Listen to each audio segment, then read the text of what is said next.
guys, welcome to my channel. Please don't forget to subscribe and share. And also, please don't forget to like. It would surely help our channel. Happy reading! Hey everyone, this is chapter 54, titled Reversal in Disparity. Let's start reading. Jiao. What happened? Ito naman si Jingkung. I hurt my finger when cracking walnuts. Nag-crack siya ng walnuts tapos yung small finger niya, yung nasugat? Paano yun? Okay, it's just a graze. Be careful next time. Oh yeah, it's really there's a scratch. Blow it for me. Oh, nagpapakit ang ating Jingkong. Iyak yarn. Blow. Blow din naman. Siyempre bata kasi pagbibigyan talaga ni Jiao yan. Yeah, Jiao blew it for me. Where did these medicines come from? Tawa ng tawa. Tonifying pills and tea. Ito yung yung lumabas paghawak ni asawa niya. Kalimutan ko tuloy yung pangalan ng asawa niya. Lunzong? Who did this to my medical kit? Lagot ka ngayon. Who put this in? Hindi lumabas yan. Ito naman. Hindi siguro alam kung sino yung hawak dun sa medicinal kit. Yun din yung ilalabas niya kung anong pangangailangan. This is too hasty. It will hurt Jinyu. Where? It'll hurt her. Won't it hurt Jiao? She just realized that they weren't her real parents. Tama nga naman. Bakit nila i-consider yung feeling ng isa? Kung yung isa pa nga, sobrang kawawa na whole her life. Ngayon nga lang sila makakabawi. Itong amang to talaga, ewan ko na lang. It's not the same. Our family is 100 times better than the Gu family. That wild girl, Jiao, will be really happy if she knows we are her families. But it will be a huge blow to Jinyu. Bakit lagi niyang iniisip siya si Jinyu, no? Sa bagay, napamahal din naman sa kanya. Pero to think na kailangan mong bumawi sa totoo mong anak. It was too much. Okay. Happy? Anong happy? Wala ngang imik eh. I don't think so. Jiao and Jinyu are both our daughters. We have to tell Jiao the truth because she has to come back. But Jinyu doesn't have to go anywhere. She doesn't have to know the truth. Ano she doesn't have to know? She needs to know too. She's not your real daughter. Bakit pa pinag-aano mo yan? That wild girl has her dump luck. But the Gu family may want Jinyu back. It's not fair to Jinyu. No, it's not fair. It's fair enough. Kasi nagkamali na kayo, diba? Dapat ibalik nyo kung anong dapat itama nyo. The Gu family wants Jinyu back just as you want your Jiao back. Ano naman? I don't want Gu Jiao. Why should I want her back to annoy me?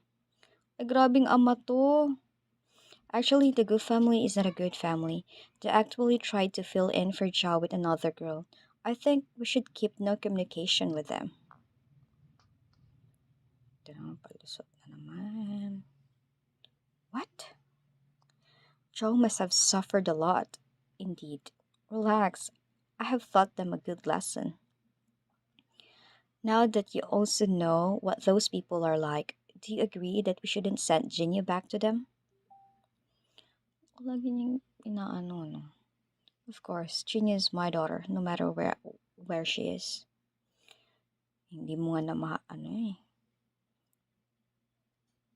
simula bata, ayaw mo nga kay Jinyu, diba? That was a whole thing. You know the other girl? The girl from the rejuvenation hall? Happy and excited. O diba? Happy si Yoon. Kasi ngayon na-pinpoint niya bakit gustong-gusto niya si Gu Jiao. Why? O, tamo? Evil girl talaga siya. Sinasabi ko na. Dapat ibalik niyo yan kasi kaparehas yun ng maugali dun sa mga kapamilya niya. I am not their daughter. That underbreed girl is? Jinyu, I would like to arrange a meeting between you and the Gu family. Mhm. Dapat lang malaman mong totoo mong kapamilya, no? Parang ayaw niya. Nagising siya bigla at ayaw niya. Where?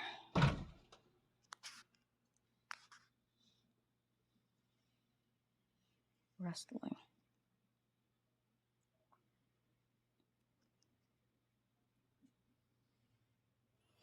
Oh, your ladyship. Why do you come out now? It's so windy now. You may catch a cold. Ay, naku, mo yan. Hindi mo yan, ladyship. I can't sleep, so I think I can take a walk. Ito naman, magpapaano na yan. Guilty tripping. But it's really late. Please stay here. I'll go fetch your clock. For sure, magi-guilty tripping to. Your ladyship, here.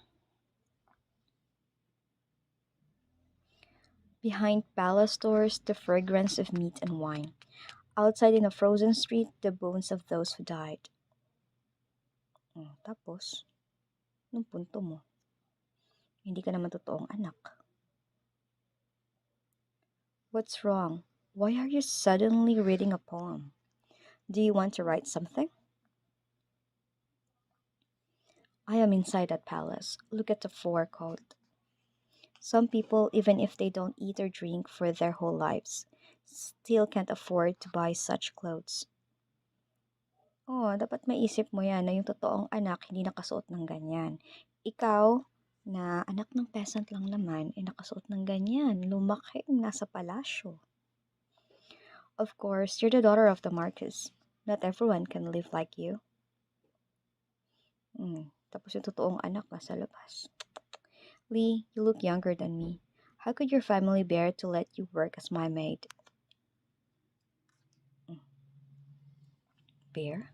Being your maid is a job envied by plenty of people. I have 3 sisters, and my job is the best. You 4 girls all have to work? Are there any boys in your family? Yung titignan niya anong life outside the palace. An older brother and a younger one. My older brother is getting married, so we are actively earning money for him. My younger brother will also marry someone, so we have to earn more for him. Ganun ba yun? Grabe naman yung life nila. Shokot ka, no? But if we girls marry into some good families, the dowry money should be enough to support the boys. I grew up in the mansion. I have 3 older brothers and 1 younger brother. They may not like me. Your ladyship, but they have never thought about sacrificing me. My parents are the best parents. Aba, I'm not gonna live here. Never. Aba, ayaw niyang i-give up yung position niya kasi ayaw niya maghirap. Ikaw, no? Your ladyship? Her ladyship cried whole night. Off you go. Mother.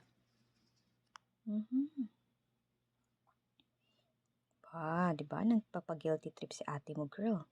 Don't forsake me. I don't want to leave you and father. I don't want to leave you. You silly girl. We won't forsake you. I have talked it over with your mother.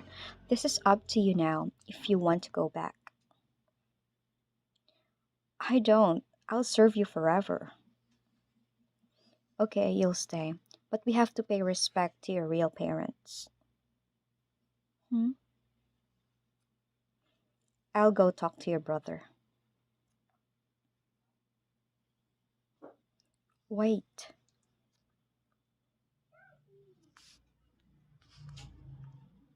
It's my fault. I enjoyed her life. I stole her parents. Ayan, guilty tripping, di ba? Galing ng babaeng to. I'll be really nice when she's back. I doubt that. Iba yung nasa dreams ni Jiao. Iba yung gagawin mo. I'll make it up to her. Pahihirapan mo siya. Wag ka, girl. She likes me. I know. And I like her. I have to see her now. O, diba? Masaya siya na nakita niya yung totoo niyang kakambal. She needs some more time to process it. Fine. Excited pa naman siya, no? Gusto na niyang lapitan. That is to say, the Marcus is your father? Your actual rich lady? Sino ba to? Yung kapitbahay nila. Yeah. Why aren't you surprised? They're all calm. Wala silang pakialam eh. Kasi ayaw nila sa Marcos. I bet the most powerful man in the country. Why should I care about the Marcos? I beat the most powerful man in the country. So wala siyang amnesia. Walang amnesia yung Empress natin. I have a Marcos in my family. Siyempre Marcos siya, diba? Yet, he has no power but a title. Quiet. Kasi galit siya dun eh. That man is a bully. So what? Even if he is Zhao's father. Am I supposed to know the shocking news? Wala silang pakialam. Anyway, that's the end of this chapter. Nakakagigil ang chapter na to, ha? Nainis ako sa papa niya, nainis ako dun sa babae, ewan ko ba. Alright, let's see what will happen in the next one. Please don't forget to like and subscribe. Bye! Thank you for reading with me, everyone.